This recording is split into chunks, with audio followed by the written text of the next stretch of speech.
un'altra maxi operazione, stavolta nel mirino l''ndrangheta, 33 arresti, anche la Marca coinvolta tra usure, estorsioni e riciclaggio di denaro. Il procuratore di Venezia: non è più infiltrazione, presenza radicata. Tubercolosi in una classe del Trevigiano, altre 80 persone sottoposte al test per verificare eventuali positività. Il direttore generale dell'USL 2, focolaio sotto controllo. Il capo dello Stato in mattinata nel Bellunese, da Longarone al capoluogo per il Vajont, disastro maltempo, con lui il governatore Zaia che mette sul piatto autonomia e Olimpiadi, pieno appoggio a Cortina Milano, dice Mattarella, sull'autonomia lavorano governo e Parlamento. 79enne brucia le sterpaglie, provoca un incendio che distrugge sul Monferrera 1500 metri quadrati di castagneto, il pensionato denunciato. 29enne nigeriano arrestato dalla polizia, aveva chiesto 50 euro ad uno studente per ridargli lo smartphone perso sul bus a Treviso. Chiude il suo mandato, iniziato 26 anni fa, alla guida dell'Ascom il presidente Renato Salvadori, che auspica la realizzazione in piazza Borsa di un parcheggio sotterraneo e sollecita l'amministrazione comunale a passare dalle parole ai fatti. Continua senza sosta la corsa solidale per il piccolo Joe, 205.000 euro raccolti grazie al cuore dei Veneti per la costosa operazione in Florida. Stasera la mamma Erika, 20:10. Buonasera e ben ritrovati con l'edizione trevigiana dei telegiornali di Antenna 3. In primo piano dunque una nuova operazione contro la mafia in Veneto, nel mirino questa volta l''ndrangheta, coinvolta anche la Marca trevigiana. Tutti i dettagli nel nostro servizio d'apertura.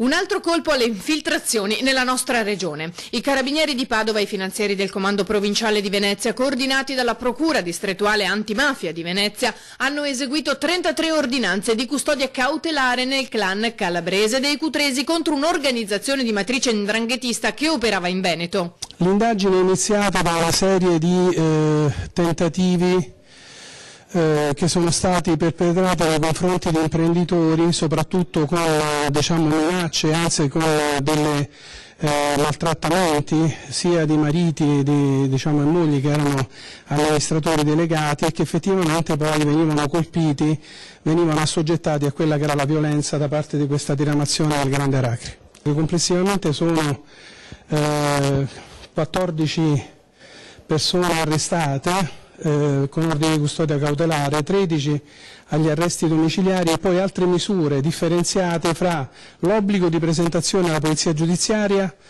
e l'obbligo chiaramente viene interdetta l'attività imprenditoriale per altre 6 persone. Eseguite una cinquantina di perquisizioni, fra Treviso 2 le persone coinvolte tra arresti e provvedimenti, così a Vicenza una decina a Padova, poi Belluno, Rovigo, Reggio Emilia, Parma, Milano e Crotone. 6 le persone coinvolte nel veneziano tra arresti e provvedimenti. Le accuse sono di associazione per delinquere di stampo mafioso, articolo 416 bis, estorsione, violenza, usura, sequestro di persona, riciclaggio, emissione e utilizzo di fatture per operazioni inesistenti.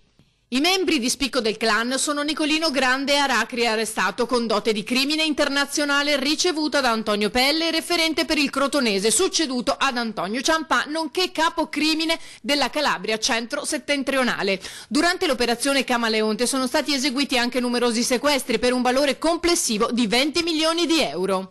In gran parte c'era un uso strumentale delle imprese, perché le imprese appunto venivano utilizzate per far convogliare del denaro frutto delle attività illecite commesse sul territorio, farlo emergere attraverso delle condotte di riciclaggio.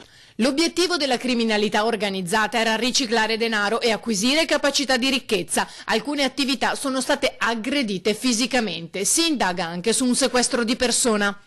È la continuazione di quelle che noi intendiamo essere poi le estorsioni, quindi ti portano via dalle aziende, ti fanno vedere che effettivamente non ritorni a casa e che allo stesso tempo, se non paghi i tassi su RAI anche non rimetti quelli che sono i denari che realmente ti hanno prestato, a quel punto non ritorni a casa. Come avete sentito sono 2 gli indagati residenti nella Marca. Si tratta di un 41enne originario dell'ex Jugoslavia, residente a Trevignano, a cui il giudice ha vietato l'attività d'impresa per 12 mesi, e di un kosovaro di 30 anni residente a Montebelluna. Nei confronti di entrambi sono stati disposti sequestri preventivi ai fini della confisca di beni per complessivi quasi 100.000 euro che sarebbero provento di reati fiscali e di riciclaggio. È presente alla conferenza stampa anche il procuratore di di Venezia, Bruno Cherchi, che ha detto non si tratta più di infiltrazioni ma di una presenza costante.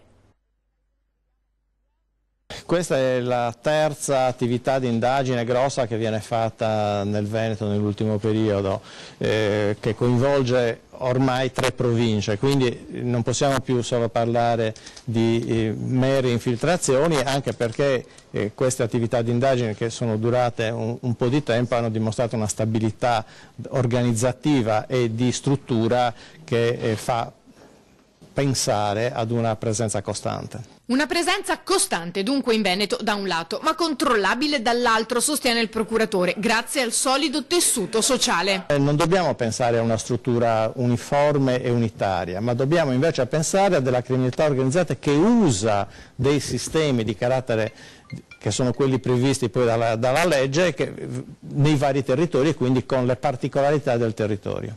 Questa operazione arriva a poca distanza da quella con Guardia di Finanza e Polizia, che ha visto l'arresto dell'ormai ex sindaco di Eraclea, Mirko Mestre. La Guardia di Finanza sta lavorando in maniera molto intensa per cercare di tutelare il territorio economico della regione Veneto, che è un territorio assolutamente florido, pieno di iniziative, di imprese del tutto oneste e coerenti, insomma, che pagano le tasse, che devono essere protette da tutte le forme di criminalità, non solo quella organizzata come quella dell'operazione di oggi, ma in genere da tutti coloro che utilizzano magari i capitali di illecita provenienza per poter fare una forma di concorrenza sleale sul territorio. Abbiamo una consapevolezza, non ci sono territori impermeabili in alcune province del Veneto, abbiamo visto che più sensibili, come hanno conclamato le indagini. Serve sensibilizzare il tessuto economico e sociale, queste le parole del prefetto di Treviso, Maria Rosaria Lagana.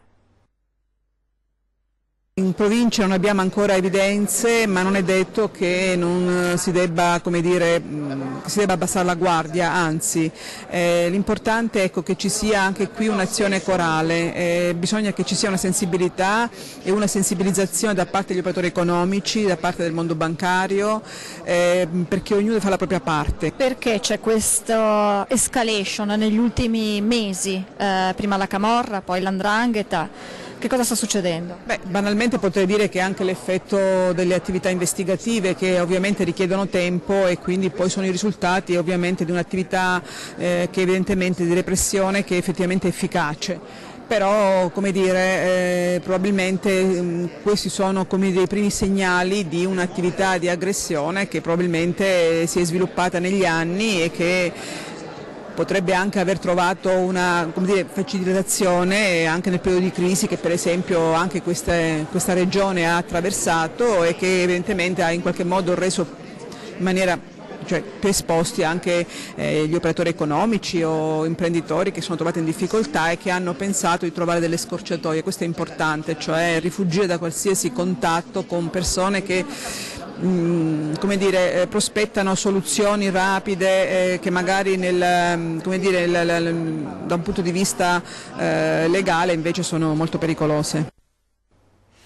Voltiamo pagina, torniamo a parlare di 2 casi di tubercolosi in una scuola trevigiana, un'altra ottantina di persone tra alunni e personale scolastico sottoposte al test. Non creiamo allarmismi perché veramente non c'è diffusione, non c'è nessun rischio. Il direttore generale Benazzi invita ad evitare allarmismi dopo i 2 casi di tubercolosi registrati in una scuola primaria dello Pitergino Mottense. Nell'istituto proseguono gli accertamenti volti ad escludere eventuali ulteriori possibili casi di malattia. Altri 24 bambini venuti in stretto contatto con la maestra, a cui è stata diagnosticata la TBC, sono stati sottoposti al test Mantoux insieme ad una 60ina di dipendenti della scuola. Sono invece risultati tutti negativi, familiari della stessa insegnante. Intanto il bambino, il primo a cui è stata diagnosticata la malattia, è stato dimesso ieri e sta proseguendo la terapia a casa. La maestra è risultata inizialmente positiva al test Mantoux e alla quale è stata riscontrata la tubercolosi con i successivi accertamenti, si trova ricoverata nell'unità operativa di malattie infettive del Cafoncello. Verrà avviato anche per lei il percorso terapeutico, il quadro clinico resta importante. Nel frattempo continuano gli approfondimenti radiologici sui compagni di classe del bambino colpito da tubercolosi. 20 alunni su 21 infatti sono risultati positivi. Basta un contatto minimo, ecco, e quindi di conseguenza si crea una reazione, quindi si crea la difesa dell'organismo. Assolutamente questo è normale, succede a tutti. Io credo che comunque il fatto poi che non ci sia stata un'infezione che ha colpito tutti sia già un segnale importante. E adesso il punto sulla situazione vaccinazioni. Non si registrano casi particolari nella Marca Trevigiana, anche se permane un zoccolo duro di genitori Novax. Si tratta comunque di casi isolati nell'area dell'Asolano. Al via ufficialmente da oggi le sanzioni previste dalla normativa sulle vaccinazioni obbligatorie in caso di mancata presentazione dei documenti richiesti, sospensione per nidi e materne o multe per le scuole dell'obbligo. I presidi si sono presi ancora qualche giorno per valutare i certificati ricevuti, ma al momento non sembrano esserci situazioni particolari. Io non ho avuto da nessun dirigente scolastico informazioni su problemi particolari, bambini lasciati a casa. Permane una sacca di Novax concentrata nella zona della Castellana e dell'Asolano, cui un bambino non vaccinato e i cui genitori non avrebbero provveduto a presentare i documenti richiesti sarebbe rimasto fuori dalla scuola materna. Si tratta di casi isolati, spiega la dirigente scolastica Sardella, che aggiunge poi come a Treviso ci siano state famiglie che hanno tergiversato, ma che alla fine o hanno regolarizzato la propria posizione o preferito tenere i figli a casa.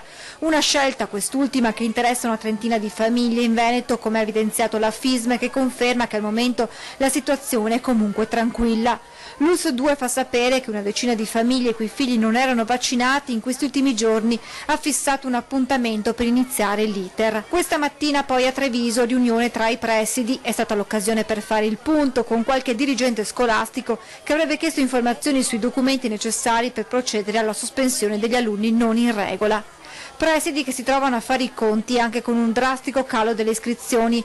Per il prossimo anno scolastico infatti ci saranno circa 600 alunni in meno nelle scuole primarie. Purtroppo le riduzioni riguardano non solo magari le zone più di periferia o magari dove i plessetti sono più piccoli, ma una riduzione si è avuto anche nelle scuole della città. Un problema che, stando alle nostre stime, spiega la dirigente scolastica, tra qualche anno interesserà anche le scuole superiori.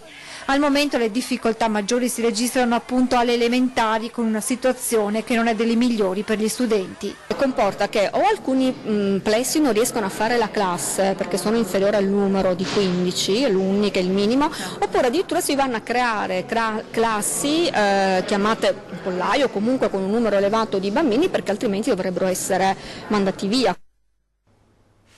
Siamo adesso alla visita di questa mattina nel bellunese del Capo dello Stato Sergio Mattarella, da Longarone al capoluogo, accompagnato dal governatore Zaia, che come promesso ha messo sul piatto le Olimpiadi e l'autonomia.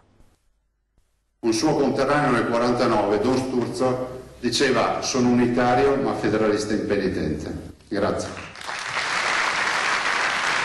La stretta di mano, lo sguardo d'intesa, la pacca sulla spalla, seduti fianco a fianco in prima fila al Teatro Comunale di Belluno. E quella richiesta di autonomia che emerge inevitabile davanti al Capo dello Stato. Sergio Mattarella visita la montagna e lo fa accompagnato in ogni passo dal governatore del Veneto Luca Zaia, fin da subito in elicottero a sorvolare Longarone e quel Vaillant che ancora grida giustizia, passando per le tante troppe lapidi dei morti di un 9 ottobre indimenticabile, quello del 1963, per arrivare all'ottobre più vicino, la montagna devastata che scorre nelle immagini in teatro. Io sono molto legato a questa provincia, alle sue montagne, che ho frequentato di continuo durante la mia ormai lunga vita. Prima con il Presidente abbiamo sorvolato le valli del Cadore. Dicevo al Presidente: guardi, da queste terre che sono impervie, che sono difficili, sono partiti molti veneti, molti bellunesi, molti cadorini, sono andati in giro per il mondo, ma non a riempire le galere, ma a farci onore, ad essere rispettati. E come aveva promesso, Zaia non si lascia scappare la possibilità di dirlo apertamente, quello che da tempo la montagna e il Veneto chiedono. Ma guardi, questa comunità la si può aiutare velocemente con 2 o 3 operazioni molto semplici. Una che è quella dell'autonomia.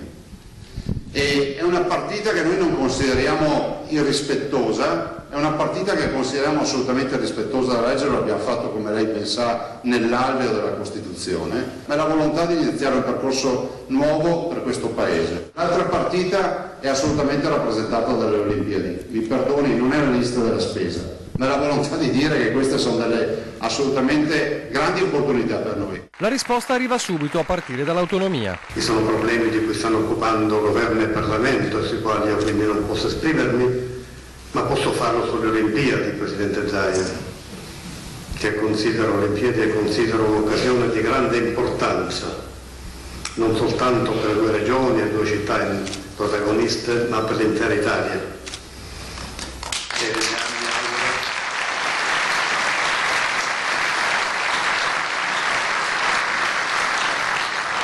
Le assicuro tutto il sostegno e l'appoggio possibile. Autonomia dribblata, ma secondo Zaia non troppo. Non mi aspettavo nulla di più rispetto all'autonomia, visto e considerato che è una materia dove la minima dichiarazione rischia di essere vissuta come un'ingerenza. Diciamo che ci siamo ed è fondamentale che comunque il Capo dello Stato non abbia mai detto fino ad ora che siamo fuori strada. Ben venga la presa di posizione unica sulle Olimpiadi, perché questo ci dà ancora più forza, visto e considerato che la comunità internazionale sa che c'è una squadra, ma anche con il Capo dello Stato che sostiene a pieno titolo tutta questa partita. Adesso ci fermiamo per qualche istante di pubblicità e poi torneremo a parlare della visita in Veneto del Capo dello Stato, tra pochissimo.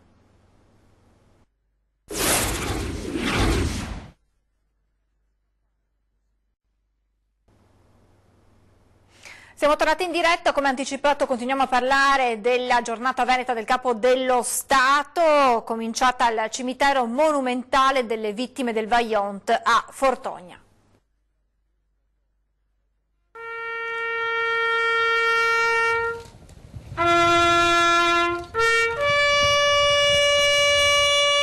La deposizione della corona in memoria delle vittime, alcuni minuti di preghiera davanti alla croce. È una visita composta e silenziosa quella del Presidente della Repubblica Sergio Mattarella al cimitero monumentale di Fortogna per commemorare le 1917 vittime del Vajont ad oltre 55 anni dal disastro. E poi il breve incontro lontano dalle telecamere con i sopravvissuti e i parenti delle vittime, un momento del quale lo stesso Presidente parla poco più tardi nel Teatro Comunale di Belluno, sottolineando come la tragedia del 9 ottobre del 63 sia frutto delle responsabilità umane e non ci si possa limitare al cordoglio. La Repubblica è in qualche modo responsabile di quanto avviene nel suo territorio e quindi ha motivo di scusarsi con chi ha sofferto le conseguenze di disastri di questo genere. Ma la Repubblica è anche, al contempo, vittima anch'essa delle scelte e dei comportamenti di coloro che hanno concorso a causare immani sciagure come quella. E io, rappresentando la Repubblica, nel porgere con fatto questa mattina le scuse a quei rappresentanti, mi colloco accanto a chi avverte il dolore di venuti immani e tra coloro che ne conservano la memoria. Chiede scusa per quella strage il Capo dello Stato a nome della Repubblica Italiana, con delle parole che resteranno nella storia di questo territorio. Penso che questa visita non la dimenticheremo, perché comunque ha dimostrato tutta la vicinanza del territorio di montagna, ne ha apprezzato ovviamente la bellezza, ma ha compreso le difficoltà che ci sono e ha dato la sua piena, mi pare, disponibilità a cercare di darci una mano per quello che ovviamente a lui è consentito, ma penso che quello che ha detto resterà un po' scolpito nella storia un po' di questo territorio. Parole che si mescolano ai ricordi di chi quella tragedia immane ed annunciata l'ha vissuta sulla propria pelle, magari senza riuscire a parlarne per decenni. Io sono stato travolto dall'acqua, sott'acqua, ho avuto la fortuna di non perdere i sensi, di raccogliere che la mamma, poi non sapendo che la mamma poteva essere un qualunque detrito, quindi ci siamo salvati, il papà ci ha aiutati a tirarsi fuori dai detriti e quindi sono uno dei fortunati. Stavamo guardando anche la partita, qualcuno, mancata la luce, mancata tutto, e dopo il Dio portavano sui morti, su, oh che roba, colpa dell'uomo, perché il monte Toc faceva toc ancora prima che cadesse, sa? Toc da noi vuol dire, sai, toc. Marcio. Sì, marcio. Torniamo nel Trevigiano con la cronaca. Un fronte di 300 metri profondo altrettanto è quello che si sono ritrovati davanti poco prima di mezzogiorno di oggi. Vigili del fuoco di Treviso e Montebelluna intervenuti insieme ai volontari antincendio AVAB di Pederobba. L'incendio proprio sul Monfenere, in territorio di Pederobba, causato dal fuoco acceso da un pensionato di 79 anni per eliminare delle sterpaglie. Siccità e forte vento hanno favorito l'espansione delle fiamme che hanno distrutto circa 1500 metri quadrati di castagneto. Sul posto anche i carabinieri di Pederobba, che hanno poi denunciato a piede libero il pensionato per incendio boschivo colposo. Ed ora l'arresto per estorsione di un 29enne nigeriano. Un 29enne nigeriano è stato arrestato dalla squadra mobile della polizia di Treviso con l'accusa di estorsione ai danni di uno studente minorenne per restituirgli il telefono cellulare che aveva perso a bordo dell'autobus della linea 8. Gli aveva chiesto in cambio 50 euro. Il ragazzo aveva fornito la descrizione del soggetto che era seduto vicino a lui sul bus, un uomo di colore, di corporatura robusta. Arrivato a scuola, lo studente si era accorto di non aver più lo smartphone. Un compagno aveva chiamato al suo numero e dopo diversi tentativi lo straniero aveva risposto chiedendo il denaro. Dopo un primo appuntamento andato a vuoto, i due si sono incontrati nei pressi di un supermercato dove la polizia ha arrestato il nigeriano in flagranza di reato per estorsione e resistenza e violenza a pubblico ufficiale, visto che ha tentato di sottrarsi all'arresto. Ora il 29enne si trova agli arresti domiciliari nella sua abitazione. Chiude il suo mandato, iniziato 26 anni fa alla guida dell'Ascom, il presidente Renato Salvadori. Credo che un parcheggio interratto di servizio all'interno della città sia un motore ad idrogeno con il quale questa città potrebbe andare sulla Luna. Numero 1 dell'Ascom trevigiana dal 1993, con la sola parentesi tra il 2008 e il 2014, quando era presidente del Consiglio Comunale, Renato Salvadori chiude il suo mandato, ma i suoi non sono soltanto saluti di circostanza.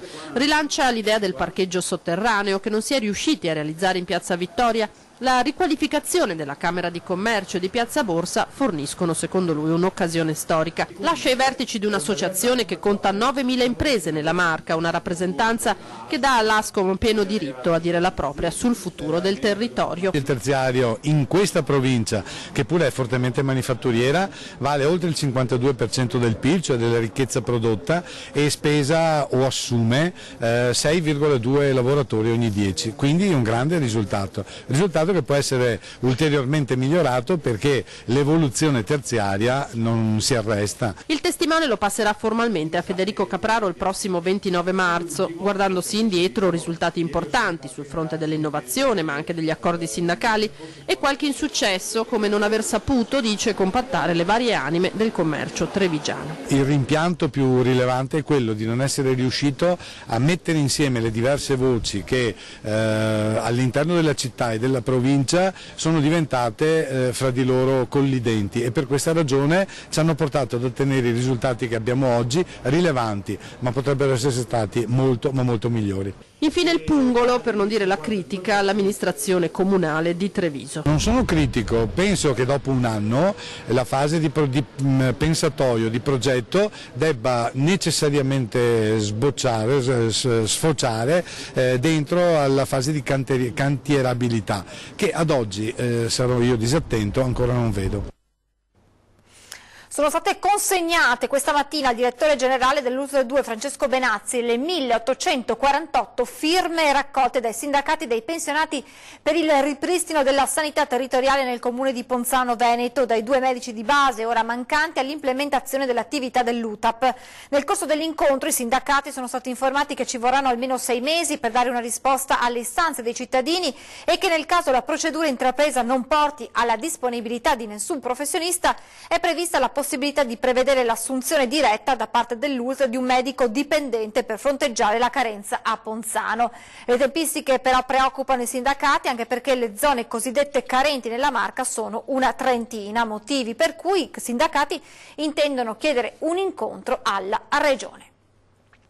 Parliamo adesso del piccolo Giovanni, il bimbo padovano affetto da una rara malformazione alla gamba che richiede una costosissima operazione in Florida. Continua la vostra sensibilità, il vostro sostegno. Continuano ad arrivare infatti gli aiuti per Giovanni, si è raggiunta quota 205.000 euro. Ebbene, proprio di Giovanni e di questa campagna per raccogliere fondi per aiutarlo ne parleremo questa sera nel corso di 2010 insieme alla sua mamma Erika Molinarolo. È davvero tutto da Treviso, ci fermiamo qui. Ora, come sempre, previsioni del tempo. Grazie per essere stati con noi e buona serata.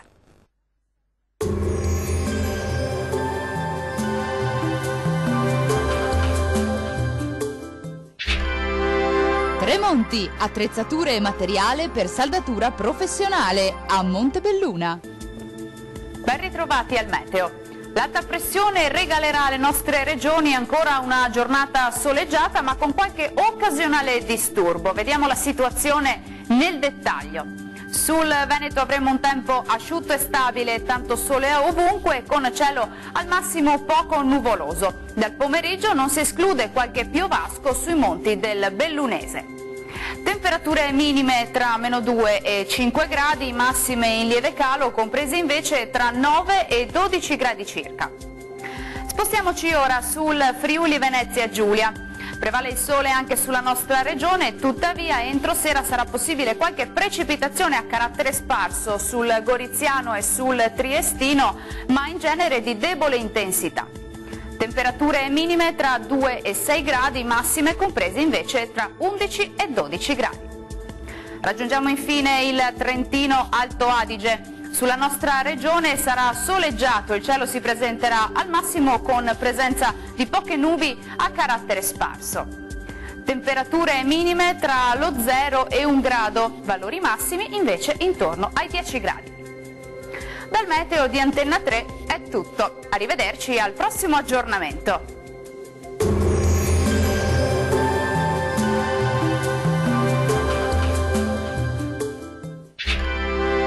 Tremonti, attrezzature e materiale per saldatura professionale a Montebelluna.